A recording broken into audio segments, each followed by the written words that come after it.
ভারতে বিজেপির হাতে মুসলিম কেন নির্যাতিত? আল্লাহ সুবহানাহু ওয়া তাআলা কোরআনুল কারিমে জানিয়েছেন, ফামান তাবিআ হুদায়া ফালা খাউফুন আলাইহিম ওয়ালা হুম ইয়াহজানুন। যারা এই কোরআন মেনে চলবে, যারা ইসলামের অনুসরণ করবে, তাদের কোনো ভয় থাকবে না, তাদের কোনো দুঃখ থাকবে না, তাদের কোনো চিন্তা পেরেশানি থাকবে না।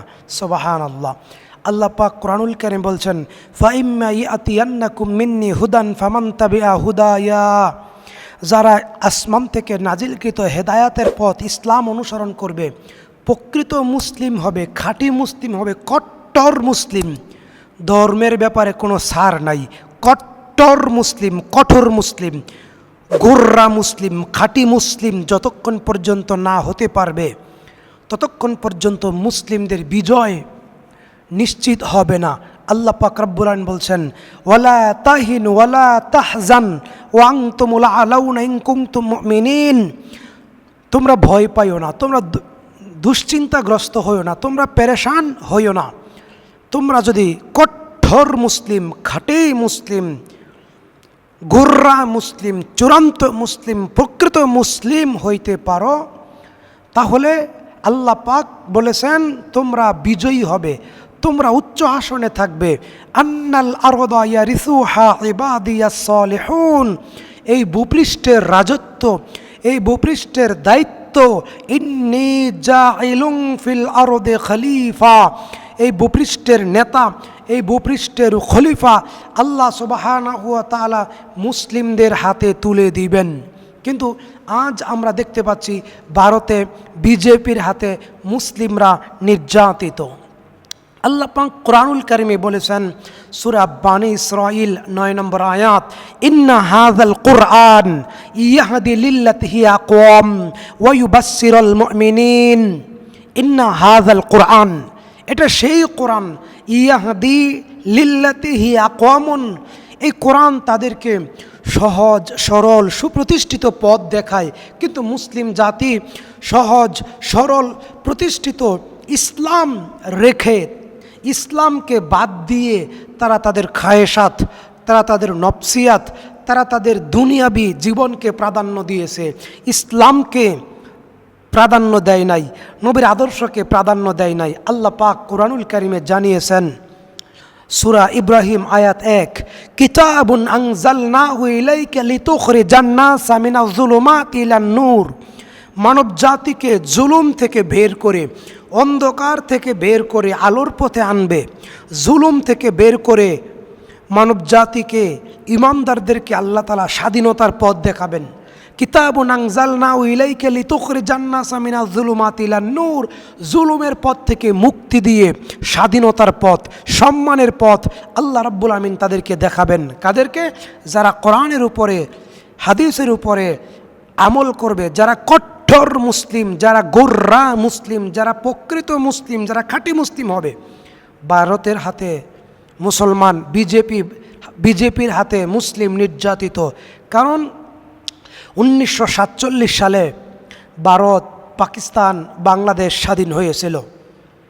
ভারত তারা তাদের ধর্মের উপরে, হিন্দুত্ববাদের উপরে কট্টর, তাদের ধর্মের ব্যাপারে কোনো ছাড় নাই। দ্বিতীয়ত, মুসলিম ইসলামকে মেনে চলতে নারাজ, ইসলামকে মেনে চলে না, আল্লাহ তার রাসূলের হুকুম বিধানকে মূল্যায়ন করে না, আমল করে না।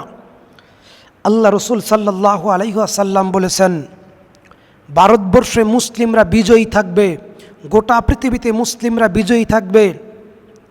মুহাম্মদ সাল্লাল্লাহু আলাইহি ওয়াসাল্লাম বলেছেন, ইন্নাল্লাহা ইয়ারফাউ বিহাযাল কিতাবি আকওয়ামান ওয়া ইয়াদউ বিহি আখারিন। এই কোরআনের কারণে, কোরআন দ্বারা আল্লাহ রাব্বুল আমিন কোনো জাতিকে সম্মানিত করেছেন, কোনো জাতিকে অপমানিত করেছেন। সাহাবায়ে কেরাম ছিলেন মরুভূমির রাখাল, সাহাবায়ে কেরাম ছিলেন নিরক্ষর মানুষ, সাহাবায়ে কেরামের সম্বল ছিল, পুঁজি ছিল শুকনো রুটি, শুকনো খেজুর। শুকনো রুটি, শুকনো খেজুরকে সম্বল করে, পুঁজি করে তারা মরুভূমিতে দুম্বা, মেষ, ছাগল, উট চড়াতেন। সেই সাহাবাই কেরাম কোরআনের উপরে আমল করার কারণে, প্রকৃত ইমানদার হওয়ার কারণে অর্ধেক পৃথিবী রাজত্ব করেছেন 1000 বছর। অর্ধেক পৃথিবী রাজত্ব করেছেন সাহাবাই কেরাম 1000 বছর। আজ আমরা মুসলিম, আমাদের কাছেও সেই কোরআন আছে, তারপরেও আমরা নির্যাতিত, তারপরেও আমরা দুর্বল। কারণ আমরা প্রকৃত ইমানদার নয়, কারণ আমরা প্রকৃত মুসলিম নয়, কারণ আমরা খাঁটি মুসলিম নয়, কারণ আমরা কট্টর মুসলিম নয়। জাবের রাদিয়াল্লাহু তাআলা আনহু থেকে বর্ণিত, তিনি বলেন রাসূলুল্লাহ সাল্লাল্লাহু আলাইহি ওয়াসাল্লাম বলেছেন, যারা প্রকাশ্যে দান করে, যারা গোপনে দান করে, তাদের মতো মর্যাদার অধিকারী তারা যারা প্রকাশ্যে কোরআন তেলাওয়াত করে, যারা গোপনে কোরআন তেলাওয়াত করে। সুবহানাল্লাহ। গোপনে দান করলে সেই পরিমাণ নেকি, গোপনে কোরআন তেলাওয়াত করলে সমান নেকি। গোপনে কোরআন তেলাওয়াত করলে যেই নেকি, গোপনে দান করলে সেই নেকি, সেই মর্যাদা। রাসূলুল্লাহ সাল্লাল্লাহু আলাইহি ওয়াসাল্লাম বলেছেন, যে ব্যক্তি প্রকাশ্যে দান করে আর যে ব্যক্তি প্রকাশ্যে কোরআন তেলাওয়াত করে, দুইজনের মর্যাদা আল্লাহর নিকটে সমান। সুবহানাল্লাহ। রাসূলুল্লাহ সাল্লাল্লাহু আলাইহি ওয়াসাল্লাম বলেছেন, যারা ইসলামকে মেনে চলবে, যারা কোরআনকে মেনে চলবে, তাদের অভিভাবক স্বয়ং আল্লাহ রব্বুল আলামিন নিজে। আল্লাহ রব্বুল আলামিন কোরআনুল কারীমে জানিয়েছেন, যালিকা বিআন্নাল্লাহা মাওলাল্লাযীনা আমানু ওয়া আন্নাল কাফিরিনা লা মাওলা লাহুম। ইমানদারদের অভিভাবক, ইমানদারদের মুরব্বী, ইমানদারদের গার্জিয়ান, ইমানদারদের সাহায্যকারী কেবল একমাত্র আল্লাহ সুবহানাহু ওয়া তাআলা। মুত্তাকিদের অভিভাবক আল্লাহ সুবহানাহু ওয়া তাআলা, এবং অমুসলিমদের কোনো সাহায্যকারী নাই, অমুসলিমদের কোনো মালিক নাই, অমুসলিমদের কোনো রক্ষাকর্তা নাই, কোনো পালনকর্তা নাই। সুবহানাল্লাহ। কাজেই আল্লাহ পাক কোরআনুল কারীমে আরও বলেছেন, বালিল্লাহু মাওলাকুম ওয়া হুয়া খায়রুন নাসিরিন। বালিল্লাহু মাওলাকুম ওয়া হুয়া খায়রুন নাসিরিন। একমাত্র মুমিনদের অভিভাবক আল্লাহ সুবহানাহু ওয়া তাআলা, মাওলা, অভিভাবক, সাহায্যকারী। আল্লাহ পাক কোরআনুল কারীমে বলেছেন, আল্লাহু ওয়ালিয়ুল্লাযিনা আমানু ইউখরিজুহুম মিনাজ যুলুমাতি ইলান নূর। আল্লাহু ওয়ালিয়ুল্লাযিনা আমানু, যারা ঈমানদার তাদের অভিভাবক আল্লাহ সুবহানাহু ওয়া তাআলা। ওলি তাদের বন্ধু, তাদের সাহায্যকারী, তাদের গার্জিয়ান, তাদের মুরব্বী, তাদের রক্ষা করেনেওয়ালা, তাদের হেফাজত করেনেওয়ালা। তাদেরকে একমাত্র হেফাজত করবেন আল্লাহ সুবহানাহু ওয়া তাআলা। কাদেরকে? যারা প্রকৃত মুসলিম, যারা কট্টর মুসলিম, যারা খাঁটি মুসলিম, তাদেরকে। সুবহানাল্লাহ। কাজেই আসুন আমরা প্রকৃত মুসলিম হয়ে দুনিয়ায় বেঁচে থাকি, আমরা প্রকৃত মুসলিম হয়ে আমরা জীবনযাপন করি। আল্লাহর রাসূল সাল্লাল্লাহু আলাইহি সাল্লাম বলছেন, যারা প্রকৃত খাঁটি মুসলিম হবে, কোরআনের উপরে আমল করবে, তাদের কোনো দুঃখ, দুর্দশা, ভয়, চিন্তা থাকবে না। তাদের মর্যাদা কেমন হবে? আল্লাহর নবী বলেন, ইকরাউল কোরআন ফাইন্নাহু ইয়াতি ইয়াউমাল কিয়ামাতি শাফিআন লিআসহাবিহি। রাওয়াহু মুসলিম। যে ব্যক্তি কোরআনের উপরে আমল করবে, যে ব্যক্তি ইসলামের উপরে আমল করবে, এই কোরআন কিয়ামতের দিন তাদের পক্ষে সুপারিশকারী হবে। সুবহানাল্লাহ। কোরআন তাদের পক্ষে কিয়ামতের দিন কি হবে? সুপারিশকারী হবে। ইকরাউল কোরআন, এই কোরআন পড়ো। ফাইন্নাহু ইয়াতি ইয়াউমাল কিয়ামাতি শাফিআন লিআসহাবিহি। এই কোরআন তোমার পক্ষে কিয়ামতের দিন সুপারিশকারী হবে। সুবহানাল্লাহ।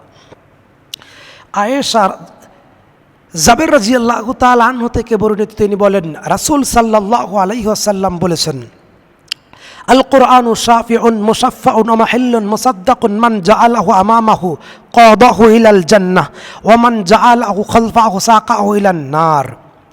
ইবনে হিব্বানের 124 নম্বর হাদিসের বর্ণনা। মুহাম্মদ সাল্লাল্লাহু আলাইহি ওয়াসাল্লাম বলছেন, ইকরাউল কোরআন, কোরআন পড়ো। শাফিউন মুশাফফাউন, কোরআন তোমার পক্ষে তেলাওয়াতকারীর পক্ষে সুপারিশ করবে কোরআন। ওয়ামা হিল্লুন মুসাদ্দাকুন, কোরআন সত্যবাদী কিতাব, কোরআন সত্যবাদী কিতাব। মান জাআলাহু আমামাহু কাদাহু ইলাল জান্নাহ, যে ব্যক্তি কোরআনকে সামনে রেখে কোরআনের গাইডলাইন মেনে চলবে, যে ব্যক্তি কোরআনকে সামনে রেখে কোরআনের গাইডলাইন, কোরআনের আদেশ, কোরআনের নিষেধ যে ব্যক্তি মেনে চলবে, কাদাহু ইলাল জান্নাহ, কোরআন তাকে জান্নাতে পৌঁছায়া দিবে। সুবহানাল্লাহ। ওয়ামান জাআলাহু খালফাহু সাকাহু ইলান নার, যে ব্যক্তি কোরআনকে পিছনে রাখবে, কোরআনকে পিছনে রাখবে, যে ব্যক্তি কোরআনকে মূল্যায়ন করবে না, কোরআনকে সম্মান করবে না, হেলায় খেলায় কোরআনের উপর আমল করবে না, কোরআনকে তুচ্ছ তাচ্ছিল্য করবে, কোরআন তাকে দুনিয়ায় অপমানিত করবে, কোরআন তাকে দুনিয়ায় অপমানিত করবে এবং মৃত্যুর পরে সে জাহান্নামে নিক্ষেপিত হবে। আয়েশা রাদিয়াল্লাহু তাআলা আনহা বলেন, রাসূল সাল্লাল্লাহু আলাইহি সাল্লাম বলছেন, যদি দুনিয়ায় সম্মানিত হতে চাও, যদি মৃত্যুর পরেও সম্মানিত হতে চাও, তাহলে তোমরা শুনে নাও। আল মাহিরু বিল কুরআন মা'আস সাফরাতিল কিরামিল বারারা ওয়াল্লাযিনা ইয়াকরাউল কুরআন ওয়া ইয়াতাতাহু ফীহি ওয়া হুয়া আলাইহি শাক্কুন লাহু আজরান, যে ব্যক্তি দুনিয়ায় কোরআন পড়বে, কোরআন তেলাওয়াত করবে, কোরআন চর্চা করবে, কোরআনের আদেশ নিষেধকে মেনে চলবে, কোরআনের দাওয়াত দিবে, কোরআনের কারি হবে, কোরআনের হাফেজ হবে, সুবহানাল্লাহ, কোরআনের ছাত্র হবে, মা'আস সাফরাতিল কিরামিল বারারা, তারা কিয়ামতের দিন জিব্রাইল, মিকাইল, ইসরাফিল সম্মানিত ফেরেশতাদের সাথে তাদের হাসর নাসর হবে। সুবহানাল্লাহ। ওয়া ইয়াতাতাহু ফীহি, যে ব্যক্তি কষ্ট করে তেলাওয়াত করে, আটকে আটকে তেলাওয়াত করে, কষ্ট করে তেলাওয়াত করে, আটকে আটকে তেলাওয়াত করে, ঠিকমতো উচ্চারণ করতে পারে না, তারপরেও কোরআন তেলাওয়াত করে, ওয়া হুয়া আলাইহি শাক্কুন লাহু আজরান, তার জন্য ডবল নেকি, তার জন্য ডবল নেকি। রাসূল সাল্লাল্লাহু আলাইহি সাল্লাম বলেছেন, রাসূলুল্লাহ সাল্লাল্লাহু আলাইহি সাল্লাম বলেছেন, যে ব্যক্তি কোরআনে কারিম তেলাওয়াত করে, দুনিয়ায় কোরআনের আয়াত মুখস্থ করবে, কোরআনের সূরা মুখস্থ করবে, কিয়ামতের দিন আল্লাহ তাআলা বলবেন, তুমি আজকে জান্নাতে চলে যাও, এবং তুমি যতগুলো আয়াত দুনিয়ায় তেলাওয়াত করতে, আজ বিচারের মাঠে ততগুলো আয়াত তুমি তেলাওয়াত করতেই থাকো, একটা একটা করে তেলাওয়াত করো, একটা একটা করে তোমার মর্যাদা বৃদ্ধি পাবে, একটা একটা আয়াত তেলাওয়াত করো, এক একটা জান্নাতের স্তর তোমার সম্মানিত হবে, বৃদ্ধি পাবে, জান্নাতের সিঁড়ি বেয়ে বেয়ে উপরে চলে যাও, জান্নাতুল ফিরদাউসে পৌঁছায় যাও। সুবহানাল্লাহ। রাসূলুল্লাহ সাল্লাল্লাহু আলাইহি সাল্লাম বলেছেন, যে ব্যক্তি কোরআনে কারিমের উপরে গবেষণা করে, পর্যালোচনা করে, কোরআনের একটা আয়াত শিক্ষা গ্রহণ করে, একটা আয়াত শিক্ষা দেয়, আল্লাহ পাক তার আমল নামায় কবুল বড় হজের সমপরিমাণ নেকি আল্লাহ পাক তার আমল নামায় দান করে দিবেন।